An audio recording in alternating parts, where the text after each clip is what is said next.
So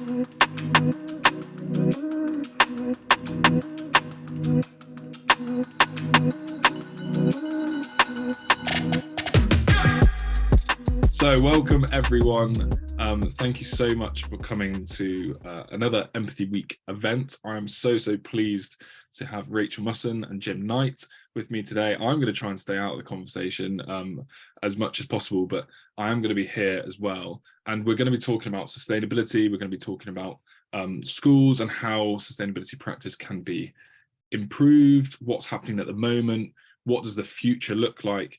And we've got two fantastic speakers to do that here with us. Jim is in the House of Lords in the UK, has had a history of being involved in, I think, 1,000 different education companies and boards and all sorts of things. Currently the chair for COBIS, is that correct, Jim? I'm right in saying that? I start in May as chair of the Council of British International Schools, yeah. About to, is currently working on many things, including bills that are going through the House of Lords, one of which is around sustainability as well. And we've got Rachel, who's the director and founder of Thoughtbox Education, that works across 70 plus countries, educators in 5,000 educators in 70 plus countries, lots of the curriculum around sustainability as well. So we've got a really great knowledge base here to start with. And thank you for being here. And I hope that you can take this practice into your classrooms or into your schools if you're a head teacher as well. So Rachel, do you want to kick us off on kind of what you're seeing at the moment in schools, what your experience has been over the numerous years that you've been in this particular space, particularly within education? And yeah, take us through what you're seeing at the moment. Thanks, Ed, and thank you, Jim, for being here and having this conversation. Really lovely to hold the space with you all. I'm just back literally 20 minutes ago from a conference with 120 head teachers that was entitled Towards Sustainability and Beyond. And so there's a lot of conversations I want to bring from that landscape, because these were head teachers from across the UK, really looking at what sustainability in schools looks like. But before I go there, I guess just the landscape from my own educational experience. I left the classroom 12 years ago now. And when I left the classroom, sustainability was an uphill struggle, just to have it on the agenda, to try and bring it into the narrative of what was vital in an education system. And I remember having a very long argument with my head teacher about meat-free Mondays and upcycling schemes. But it feels that there's a huge tide that has turned, because sustainability is now a norm, an accepted and a welcome part of the learning space. It's been fueled by the youth climate strikes in 2019, 2020, with young people almost demanding that schools are doing more. It's been a space where teachers are really supported by so many organizations, resources, trainings out there to bring sustainability into the classroom. And there is such a lot of beautiful work happening right across the sector and right across the world. I mean, it's a great privilege to be working with educators in many different countries and seeing what is happening. So I want to start with celebrating the fact that this is on the agenda firmly, and only going to get more, black marker pen on that agenda, and to celebrate all of those educators who've been working for a very long time in this space, and all of the people who are doing something. So I want to start with that. However, I now want to move to my empathy for all of us in this space, because as it stands, sustainability is an add-on.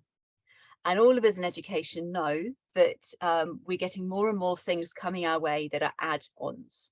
And it's sort of increasing the amount that teachers are supposed to be doing, the work that's having to happen in schools.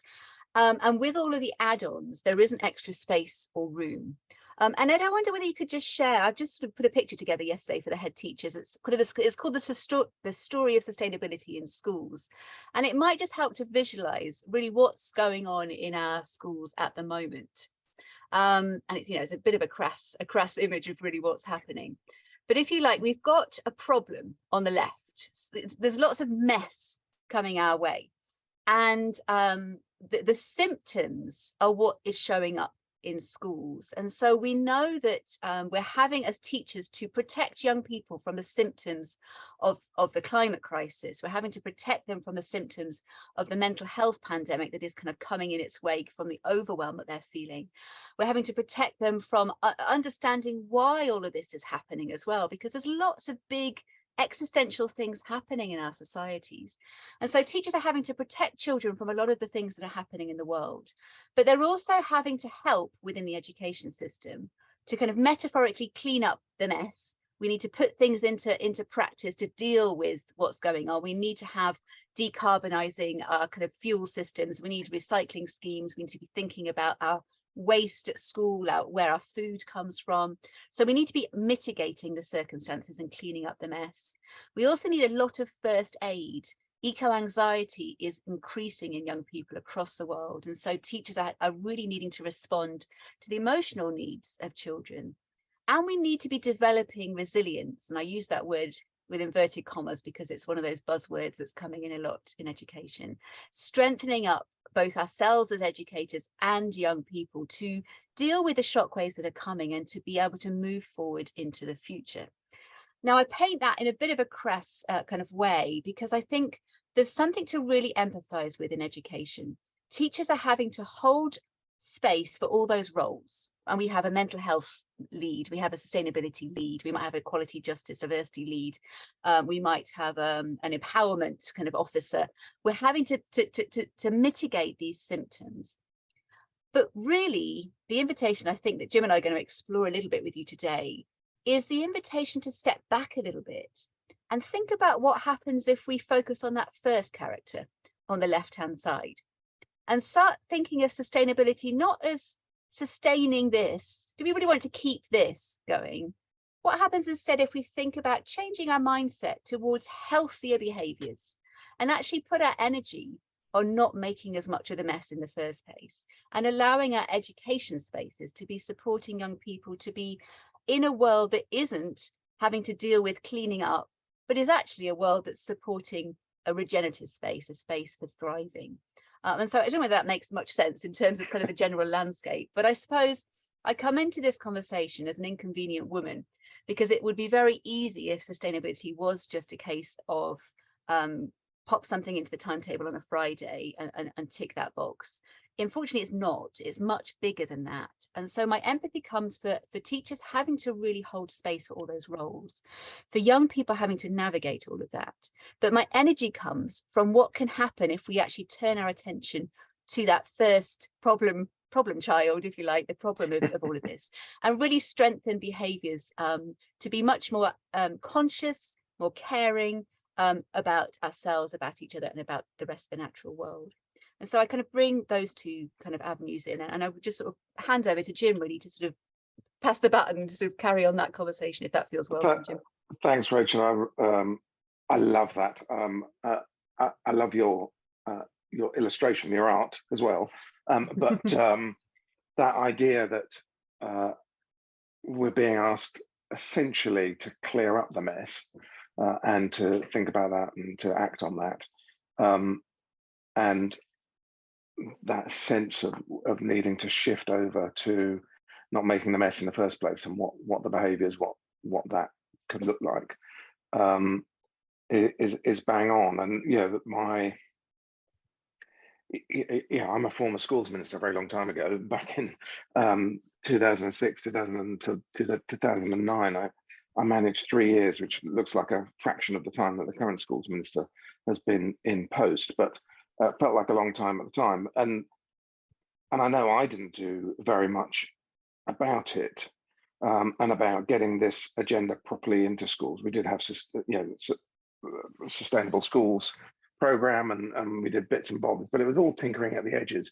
But I also remember that there was always pressure. First, pressure from other ministers in other government departments. There was pressure from outside to kind of everything that was going wrong in the world, everything that was going on in society meant that we had to add something else to the curriculum so children could learn about it and help us solve the problem. And that's a little bit like the sense of sort of clear up the mess. And we have this deluge of things coming in to the timetable, and the timetable and the curriculum becomes a bit of a mess, and it's not sustainable, and it's a huge workload pressure on teachers, and they are in many ways sadly voting with their feet and leaving the profession because of all of those pressures.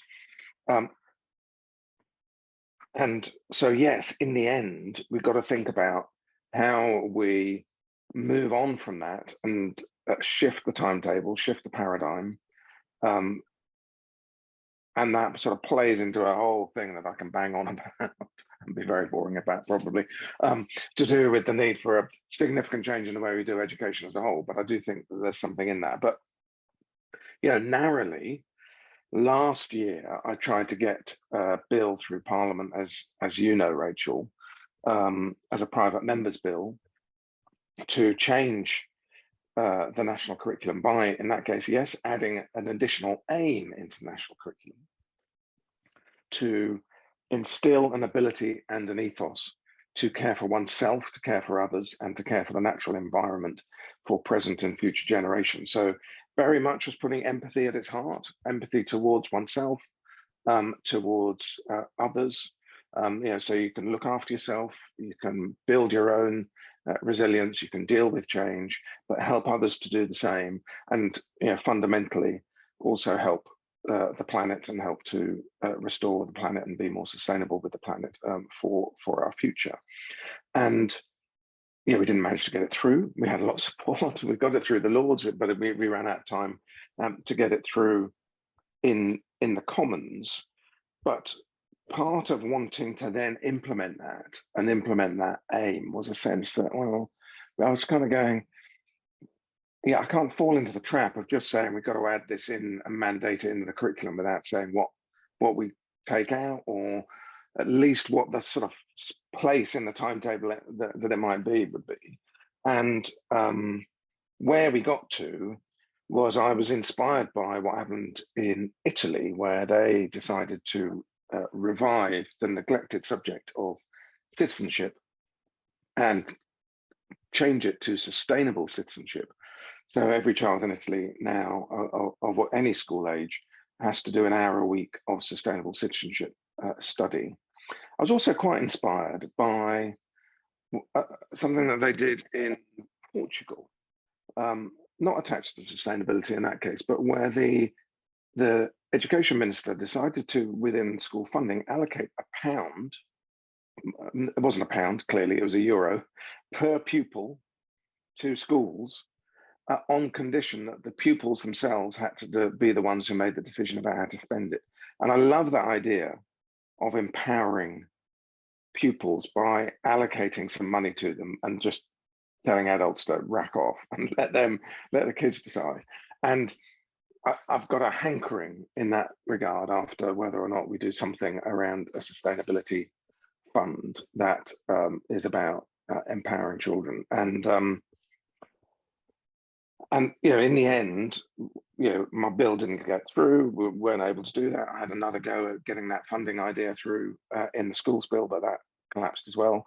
But we did get from government their strategy. And I suppose, Rachel, I'm interested in the conversations that you're having as to whether or not we're seeing a significant difference. You said that the tide had turned. Do you think that the voluntary nature of that strategy that the Department of Education published has had traction and is changing things? Do you think it would have changed anyway? Is there support coming through to help schools make that change? And where are they finding time in the timetable to do it? Because that sort of goes to whether we can get away with incremental change, whether we're seeing enough activity to make us optimistic about incremental change, or whether in the end, actually, we need something more radical. There's so many threads, Jim, I want to sort of dance down. And that first one in particular about the UK's climate sustainability strategy that came in September. I don't feel that is the catalyst for why the tide has started to turn. I think it's a permission giver. And I think I'm really interested in where teachers and schools in particular can find permission to be doing things and putting their attention on it, which is why that citizenship focus was so powerful in the bill, because it was giving full permission for this to have space in the timetable. So I think that it gives permission, but I think one of the biggest shifts for schools actually is the emotional state of young people. I think that is something that is at the top of all teachers I'm speaking to's agenda of, and it's a sort of a roller coaster and a myriad of different emotional responses, from anger and overwhelm and anxiety to activation to everything in between. But I think this call is loud, and it's getting louder. And I think young people are starting to vote with their feet when they're not seeing things happening in their school. And in a way, Rachel, that's why I like this idea of a little bit of money. I think probably £1 per pupil isn't enough, but that sense of actually, if we've got people who feel disempowered, who feel the anxiety because climate change, what's happening to their natural environment, to the planet around them, is something it's beyond their power, it's just a thing that's being done to you, then of course that makes you anxious, and makes you really anxious about your future. Whereas if you can be given a sense through both education but also empowerment that actually change is a thing that you've got some influence over. You've got influence over individually, but more powerfully collectively. And if as a class, as a school using its influence in its community, you start to change behaviors, then you can start to make an impact. And seeding with a little bit of money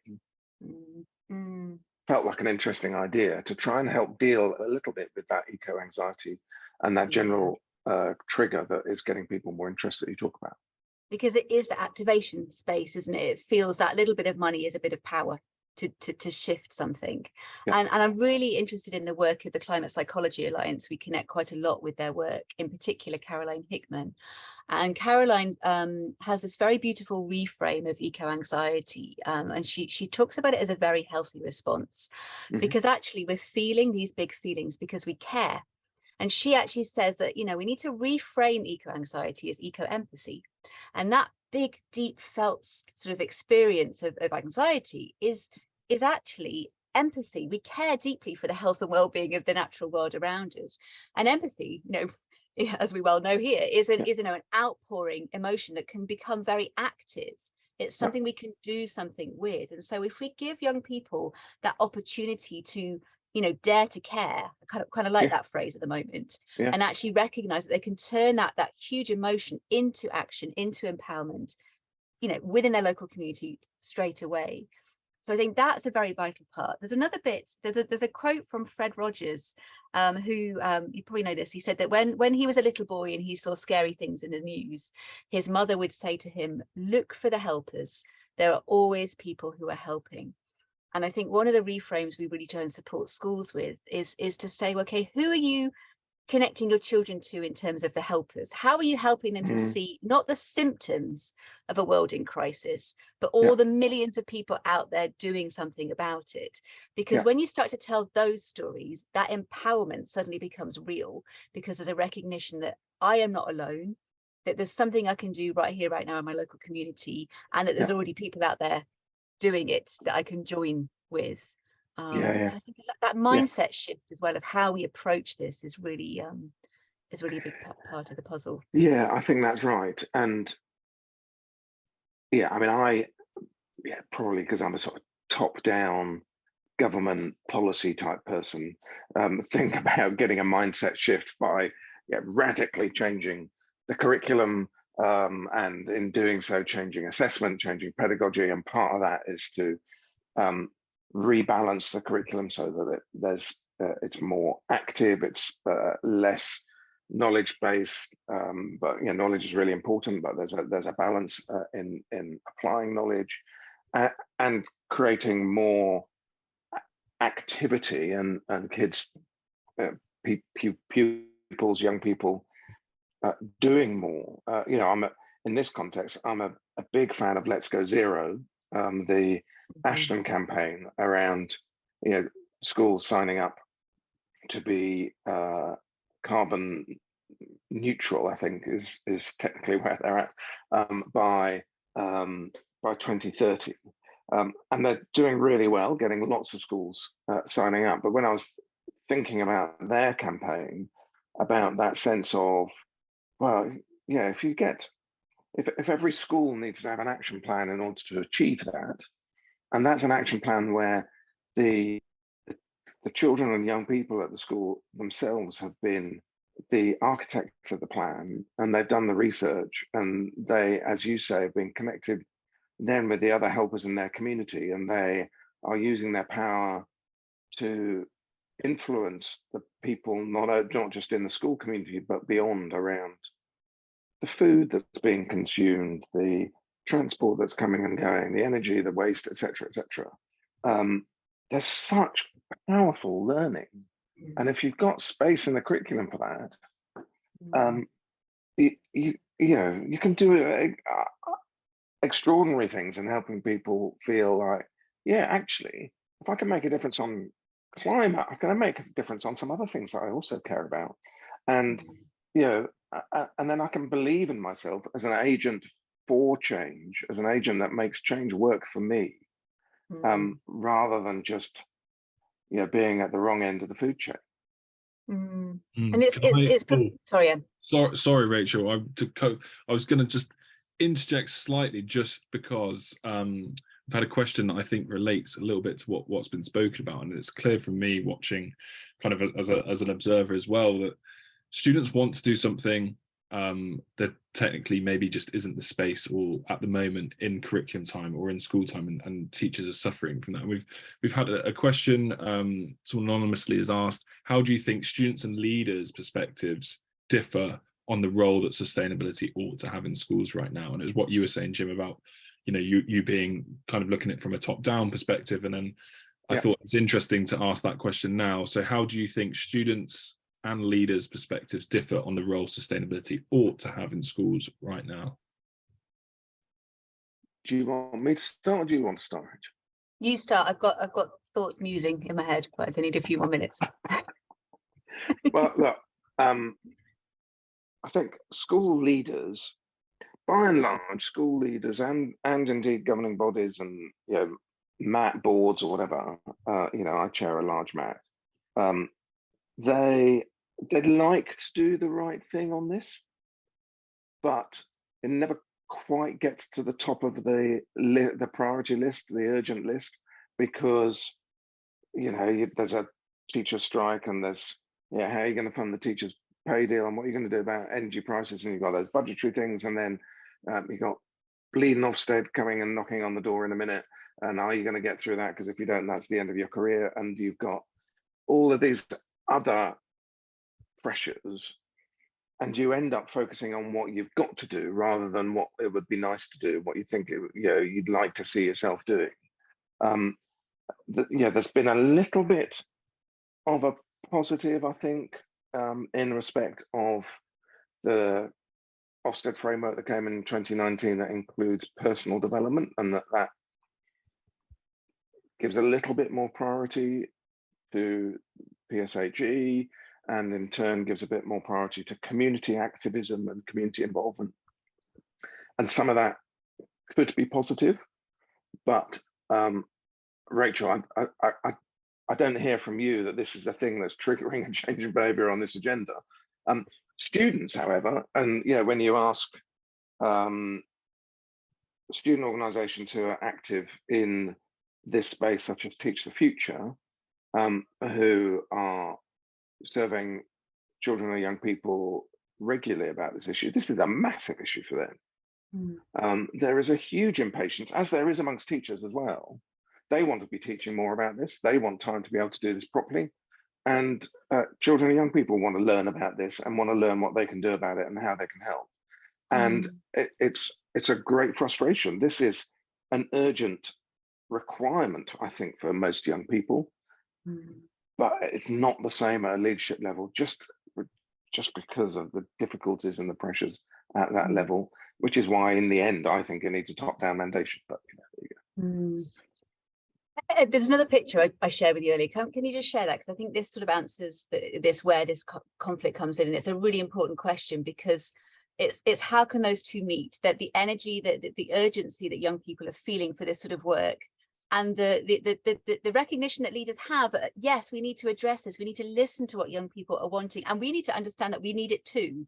But I just wanted to share this slide because I feel it maybe speaks to the complexity.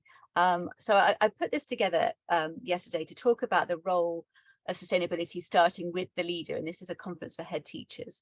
And when I was writing this slide, it kind of warmed my heart, because I was thinking, you know, this is just what a teacher does on a daily basis.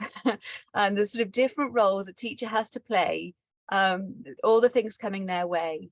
And then a leader has to also then hold space for teachers to do that, and do that for all the teachers, as well as to do that for the students. So if you think about all those, a leader of a school has got to do all of that for the teachers as well. So there's like an extra level there.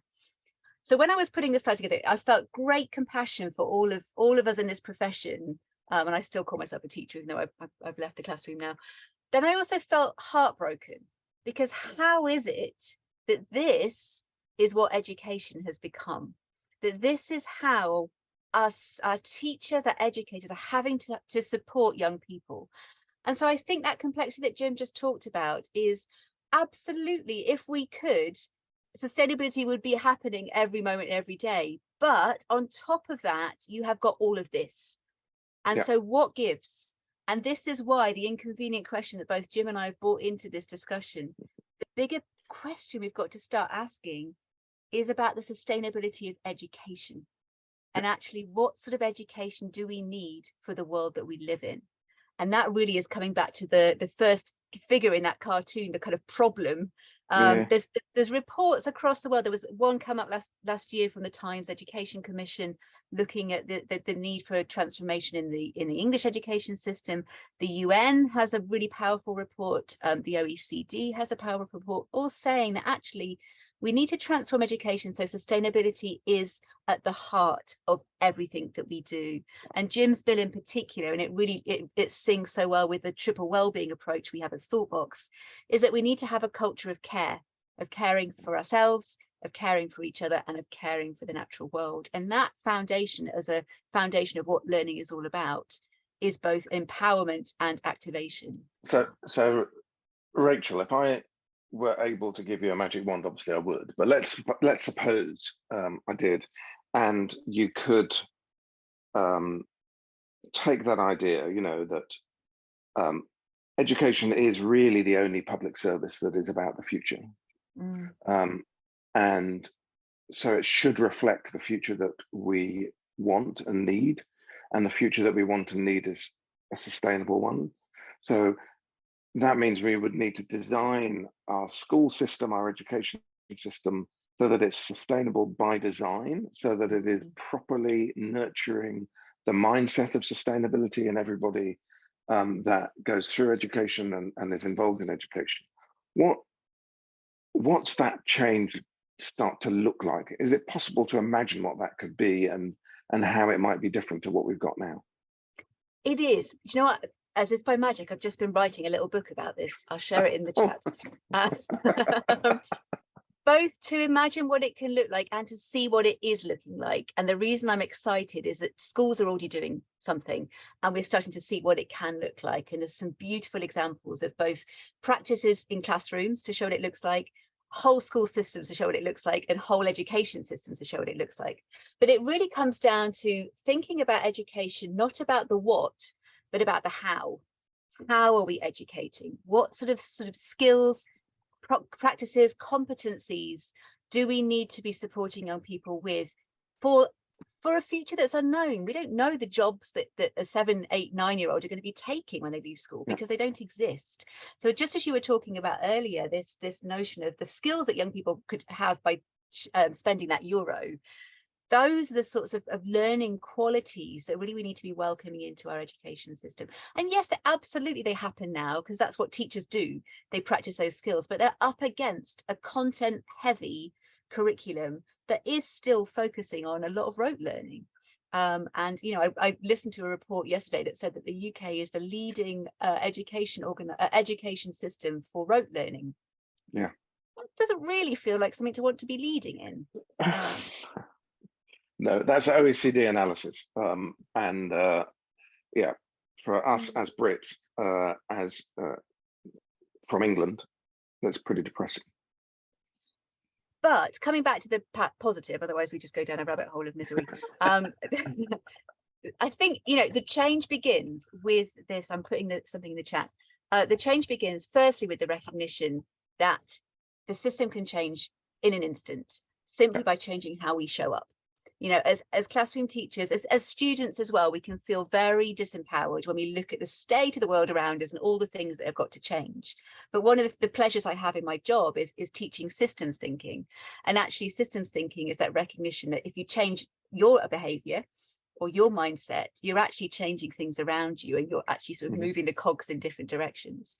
So both in this ebook I've just shared here, but also in the Times Education Commission and in documents that I can share as well, there are examples of teachers just changing their practice to have some of that that caring mindset starting to come into their lessons, so that they're thinking in sustainability kind of ways, and they're practicing these learning skills. And what happens if that happens in the classroom, what that looks like, and then examples of what happens when a leader gives everybody permission, you know, every day to be focusing on nature connection. You know, every class is going to go outside for a wander. How does that feel when you've spent 10 minutes wandering around the garden and you come back in and do your learning? So I think it's actually helping to see that we don't need to wait for the Titanic to shift. We can get into lifeboats now, and we can start paddling off to much healthier horizons, and we can do something right here, right now, both on a personal level as a teacher and welcoming young people into that space of actually doing things differently. Because, you know, the motivation is really powerful and really positive.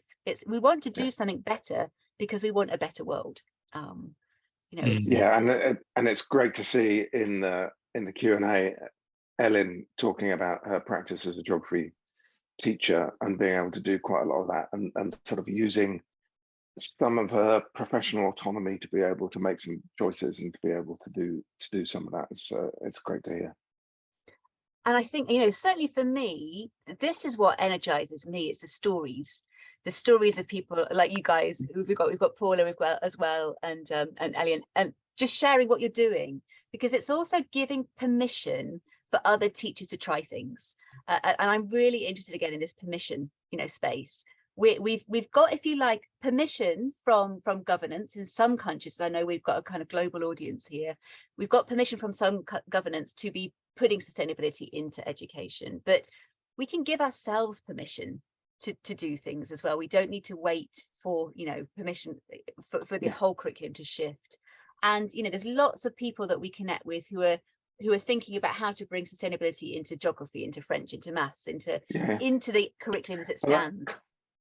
That sort of goes to Paula's question. And sorry, Ed, I know your job was to ask the questions, but where she's talking about whether there's a confidence issue amongst teachers. And I think it's certainly in our country, the way that inspection works, the way that accountability works is deprofessionalizing and is taking the confidence away from teachers to be able to use some of their autonomy as much as they might be able to. You know, we've got in this country, we've got lots of schools that have become academies, and one of the things about being an academy school as opposed to a locally accountable school is that you've got freedom from the national curriculum, which otherwise, you know, sets down the content, broadly speaking, that needs to be covered by teachers with the learning. And yet that freedom over the curriculum is used very rarely, because everyone's terrified of our inspection system and our accountability system. And indeed, the chief inspector, when asked about the sustainability agenda, was sort of saying, well, basically it appeared that she was saying it's too political. You know, we shouldn't really go there in getting into climate change. Now, that's just madness, given what we've said. And you know, in the end, I would just love to trust teachers give them much more freedom over their curriculum choices, as opposed to where we are in England, where we got inspectors really impinging on the curriculum choices, and indeed even the pedagogy that teachers are using in the classroom, so that they're trying to get everyone to conform to particular ways of doing things, which I think is in the wrong direction. And if I had my magic wand, if you gave it back to me, then with pleasure. Then I would absolutely want to reframe the inspection system as well as the curriculum system, so that we can address this. And in the end, I suppose, in my head, you've got to ask, what is the purpose of schooling?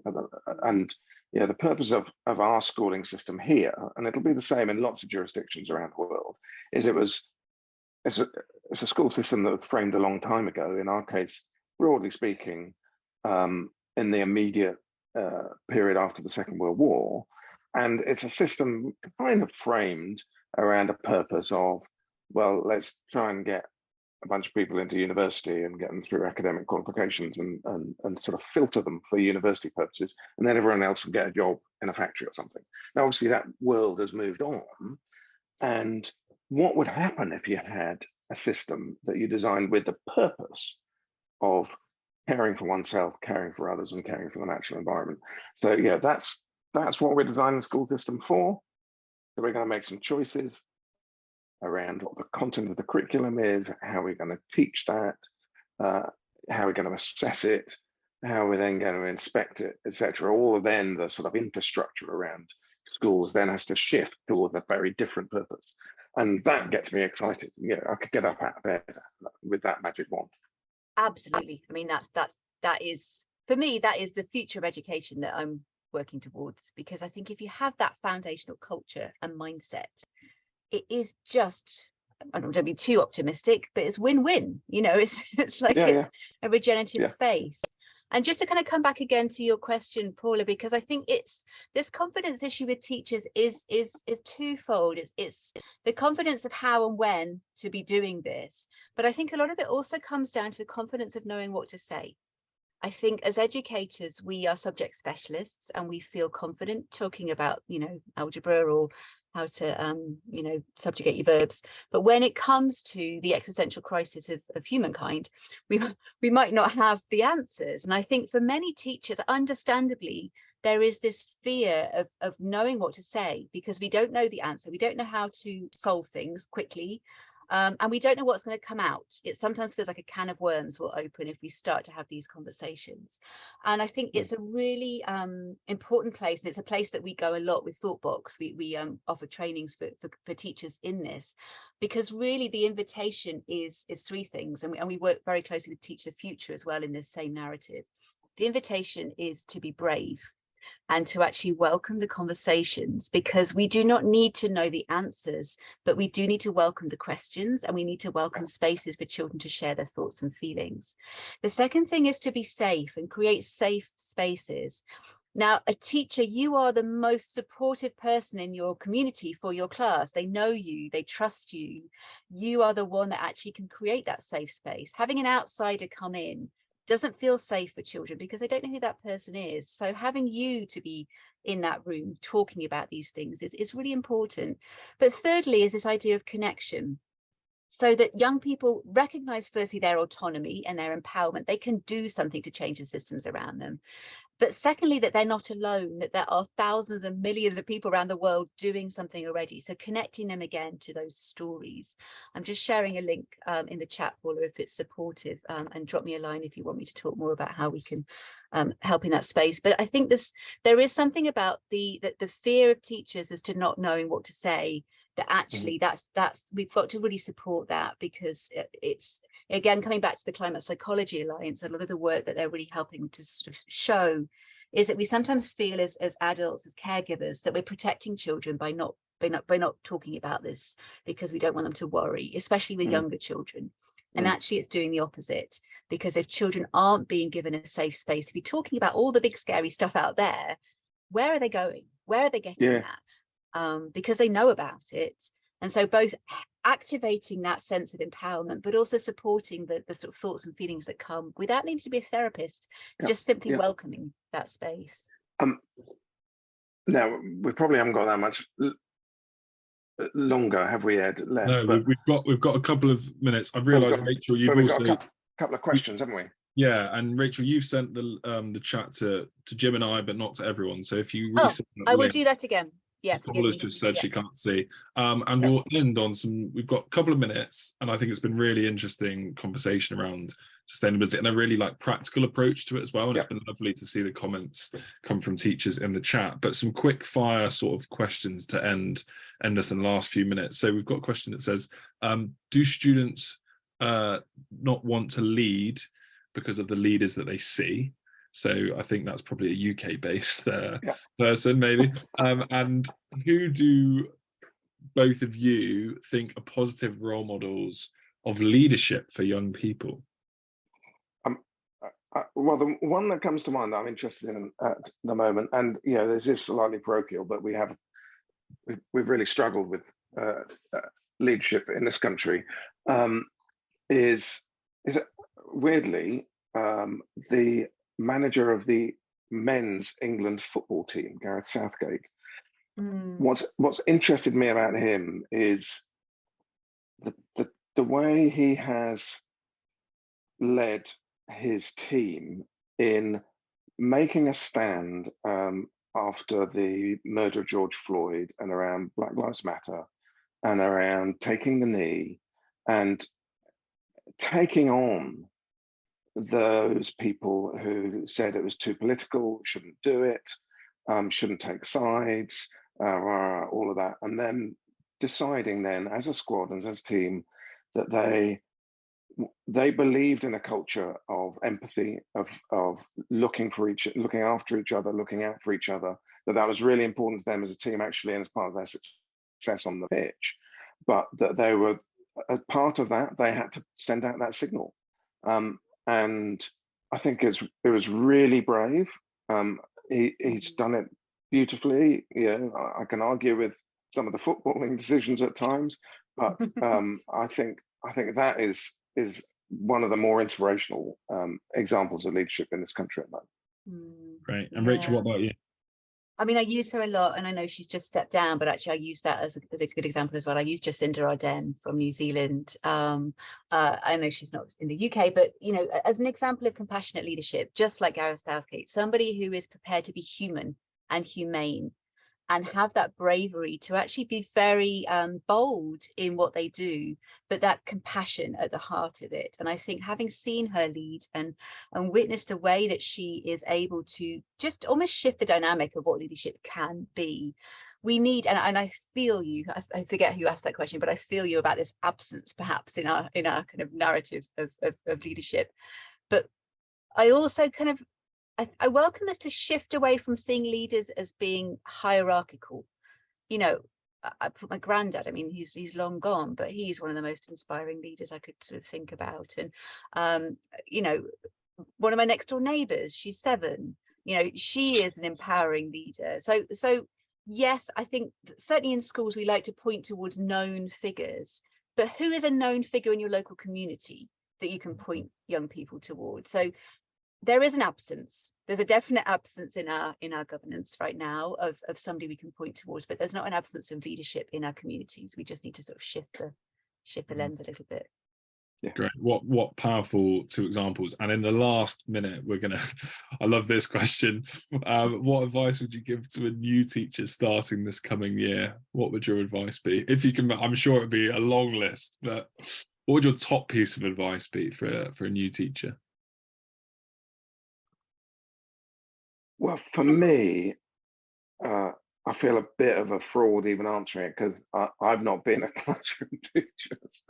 But I guess it would be to quickly find someone who is probably in your school, in the staff room, who you can lean on, who models the teacher that you want to be, and appeal to their empathy that they will help you. And I'm sure they will, and I'm sure that's really obvious. but it's it's a tough gig, and a third of teachers aren't there in 3 years after they start, and we really want that new teacher to still be there in 5, 10 years, 20 years time, and work out who you're going to ask to put an arm around you and help you through on that journey.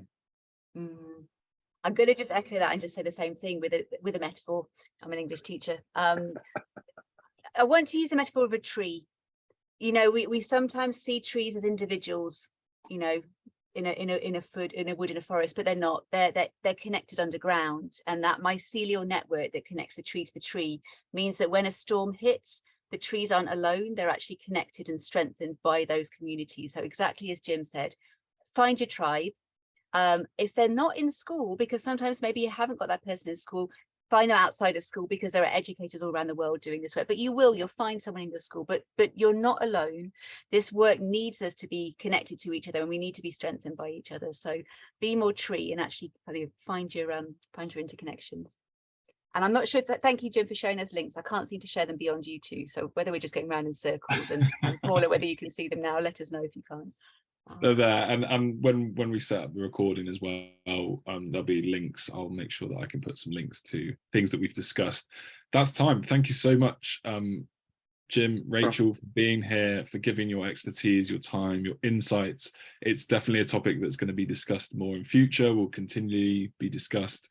But I hope that those that join us and those that are watching on recording get some really insights and maybe some courage also that's been spoken about, having the courage to take a few risks, and just because it's not something that is assessed, or maybe it's not assessed in your country either, but that's the right thing to do. Ellen was it, I think, that made a comment saying she brings sustainability into her geography classes and does projects around it, and gives, puts it in that way and finds a way to make it work. So there are definitely ways. I think, as Rachel has just said there, about reaching out to educators outside of your school. If you're frustrated within your school of what's happening, reach out to people. That is a wonderful thing about the internet. It is possible. But for now, thank you very much. Good night, or good morning, depending on where you're watching. And thank you again to Rachel and Jim for your time, and see you all soon. Thanks very much. Thanks, Bye. everyone. Bye.